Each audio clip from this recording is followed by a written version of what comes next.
Maghumili ko po, lalo na kim parokya, panay kong 2 points. 2 reflections. Ngayon po, 3 points. Dagdagan tayo pong metong. Kasi po, kining may basa tamang ebanghelyo, at yung pong atlong party na yung kasanting paganakakya katamo, napin po sabi ko nandin king introduction, karimbalang kabilyan o sitwasyon tamo kimbihe, adwa na ning ginuing kasalpantayanan ang po pang kapanaligan, sana manatili tamo kaya. Bakit po? Muna. Kimpong kaya katamong first part of the gospel, sabi na po, ing ginupe pakaya, pakananalakano din yung nakalatawad. Sa continuation of the miracle of the loaves po, akang pang po kang San Mateo, ng pakanandala din yung nakalatao. So kaya rin anita, muna nung pepalakon Jesus din, kaya nga lagad, sabi na ng Ebanghelyo, melakon niya po at menalangin. Utaping buri kundi ng tamo. First point, making prayer our habit. Kamaging kasanayan ta sana. Kimbye.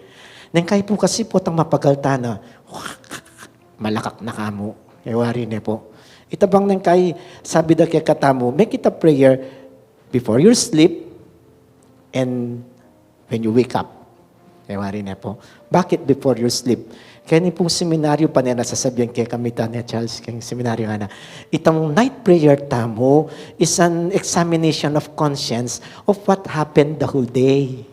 Nga na po. At bayo may piyakimata mo asking for the grace of strength for the following day. Nga na po. Balaman niya at kansawp kayo. Ing masakit po kaya katamo, eta naman maging habit itang makanito. Kabud na ka matutod. Kapagal ko, ginawa kapagal ko, tutod. Ara po sasabi kay katamo niya. Sabi na po, sabihan na kay katamo, andyang 1 minute mo, just make the sign of the cross and say, Lord, thank you for this day. Sorry for mi kapali ko buntok. Kining kanakong kayabe keng obra, ne kasi kakulit. Nga na po. You just say the po, isi-share mo o ipayabot mo kayo na anong meging pigaga mo. Sana bukas everything will be okay. Another strength. Yan po kano ko lang, ing pantunan, maging sana maging panugalita mo. Kay ba't kagising mo? At kailangan ka pa, mga di kagising mo. Aba, pasalamat ka, may gising ka pa. Pota, may tuluyan ka, kaya kantutod nga rapin po, may bangungot ka. Pero actually po, liwa naman ita. It is thinking for the rest, pasalamat ka, may pahinawa, at doon mo ka na, mag-umpisa na ka na naman kaya kang gagawan, Aldoldo, nga napin po. Ating ko pong daramdaman keng metong karing radio station na keng sakyan ko, ana pong sasabi nining metong komentary, dakal po kanong kaya katamo yun lalo na kareng kaya na kan, when they wake up, atin lang metong agagawan. Kubalo po nung kaya beta mo kareta, metong tamo kareta, immediately kagising na, silipan ng cellphone na. Itapoy muna ng dilinggawan. Lalo na kano rin kayo na, lawin yung cellphone na, lawin na nung atimbang notification kareng with text kaya, o notification kareng kem Facebook o kem Viber nga na po makanyan eh. Ita bang kagising mo, timano, cellphone yung atsuk yung mata mo? E ba dapat nga na kagising mo, pasalamat ka pa aking Gino. Napin po sabihan mo, let us make it a habit. Then niya ping ginuta mo, after this work, andyang neking kapagal, meninto niyang panahon para mga di. Sana'y tamangan po. Bakit po? Baluta naman keng sarili mo as our experiences. Atin niya pong power in prayer na naimisan neta mo haintin dyan. Nang kay kabira-bira sabihan dapin, ay may gintuto. Yawari po. Mo balo how it works, but believing that by voicing out it to God, nga na, sabihan mo keng Gino, something will happen. Tapoy mo muna tamong akit nga. Second point. Sabi na po ng Ebanghelyo, ining bulusok Pedro, ng akit ng Gino, buri na yung pakyapusan. Bisaya naman lumakad babaw ng danum. Sabi rapin, uni na naman ni Pedro, naisipan ng sasabyana. Nga na pong makanyan. Uli mong ikit na yung ginumama, naglakad dya babaw na nung, buri na maglakad dya naman. Uy, tamiglakad dya naman, pilan mo siguro takbang. O tat sukat meng lawen, yung kay kandada mo sakan, kalumbog. Siguro sabi ko pin po, mekad niya muna yan titi pa, uling lalawin ni Jesus, makafocus siya kang Jesus, limbog. Pero, pongyele ko may pinamaning lawe mo kang Jesus, lumbog ka.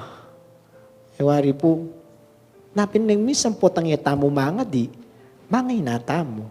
Etamo makafocus eh.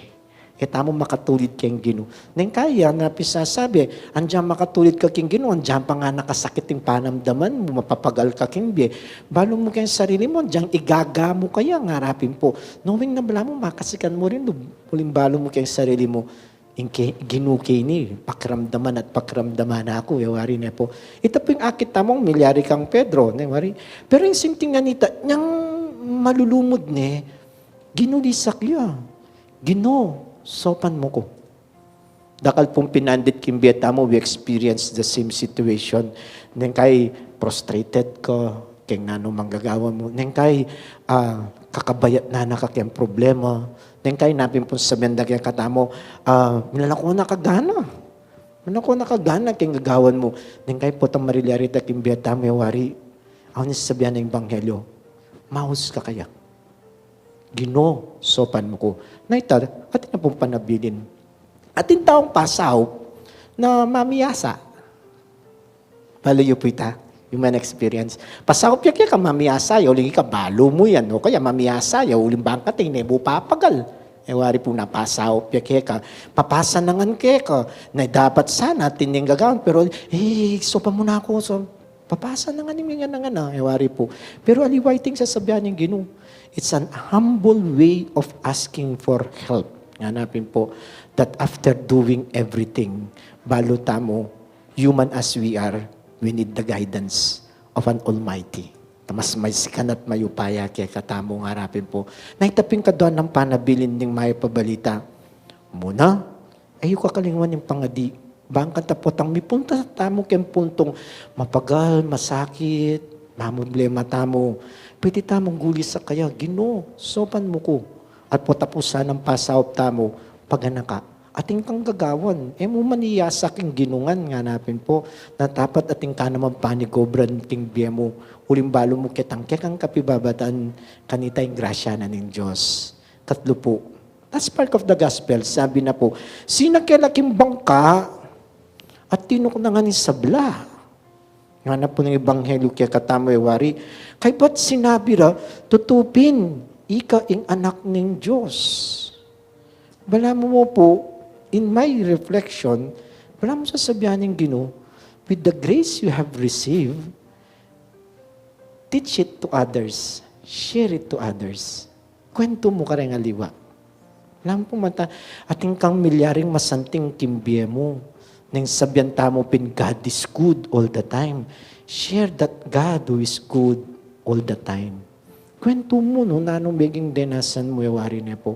Ating ko pong Alben Ken TV, kwento din itang struggle, no, kimbye. Mga liyawawa, ay wawa, mata akwari po, mga pakyakya, kikyakya po, kalalaki ng tao karagul na, potang pulisan, bala mo na buripaltong kikyakya, pero kikyakya po, na ano itang kayang maging karanasan, masakit, pero alampasan.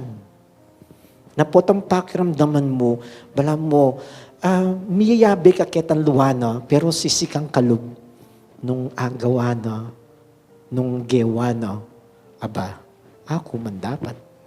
Dapat ako man. Wari po. Nabala mo para kay katamo, the last part of the gospel niyan sabi na, tunepin, ikaing anak ng Diyos. Let that tunepin Diyos be an experience of everybody as we have experienced Him in our life.